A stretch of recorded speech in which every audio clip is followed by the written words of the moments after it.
Bonjour, ici 87 Philippe et aujourd'hui je vais vous montrer un tutoriel très simple qui vous montre comment télécharger des fichiers avec Safari sans utiliser Safari Download Manager. Parce qu'on dirait qu'il y a peu de personnes qui savent que c'est possible de faire ça. Dans le fond, même pas besoin de jailbreaker pour télécharger des fichiers avec Safari.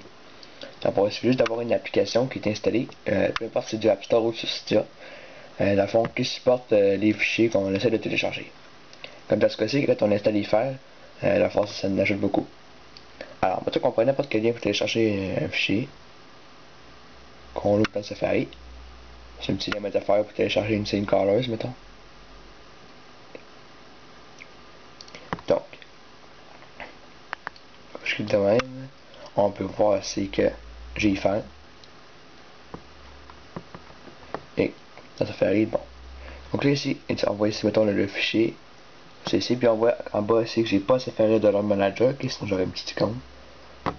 Et voilà, donc mettons ici, Insane Colors, 20.31 MB, click here to start download from Metaphire. Donc si on clique là-dessus, bon, c'est une pub là.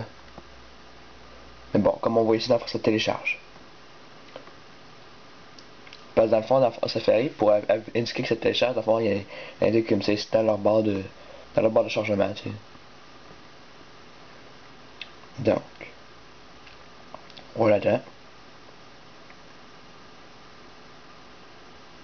Dans le fond, c'est genre une fonctionnalité là, qui était écrite dans Safari dans le firmware 4.0. Dans le fond, sur le firmware 3.3 et moins, ça marchait pas. Donc c'est pour ça dans le fond que genre c'est fait à part Safari Download Manager. C'est ça là.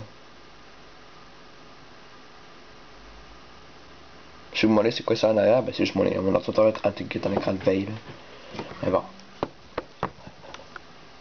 Alors.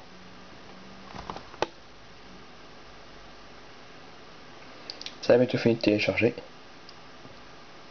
Le petit 20.31 MB. Et voilà. Donc, là, si on se passe un peu, ok, ça c'est genre. Bon, après c'est pas trop forcé. C'est conçu pour l'iPad quasiment, mais bon. Donc ici on va mettre un syncros.dev 20 MB. Puis ici on va mettre ouvrir dans les files. Puis ici ouvrir dedans 3 petits points. Si on clique là-dessus, on a une liste de toutes les applications que c'est possible dans le fond d'ouvrir le fichier avec. Donc ici mettons eFile, Downloads Lite, MoverPlus. MoverPlus il ouvre tous les fichiers. Donc si mettons que si on peut ouvrir dans les files, c'est un peu long là. Ça va ouvrir les files. Et là, ça va automatiquement la fois sélectionner le fichier. Et ici, mettons, vous allez dans ZF, déjà archivé, installé, tata. Puis ici, la fois, on le voit ici et là. On peut également l'ouvrir, mettons, dans d'autres applications comme Downloads Lite et MoverPlus. Comme on a vu tantôt.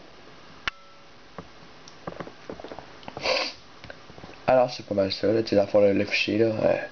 J'ai dit, bon, mettons qu'on l'installerait direct là, vu que moi, j'ai déjà Insane Colors. Mais la fois, ça ferait genre supprimer l'ancien puis mettre le contenu du dev. Même si la version est plus petite ou plus grande. Alors ça, c'était 87 Philippe qui vous montrait comment télécharger des fichiers avec Safari sans utiliser Safari Download Manager. Et merci de m'avoir écouté.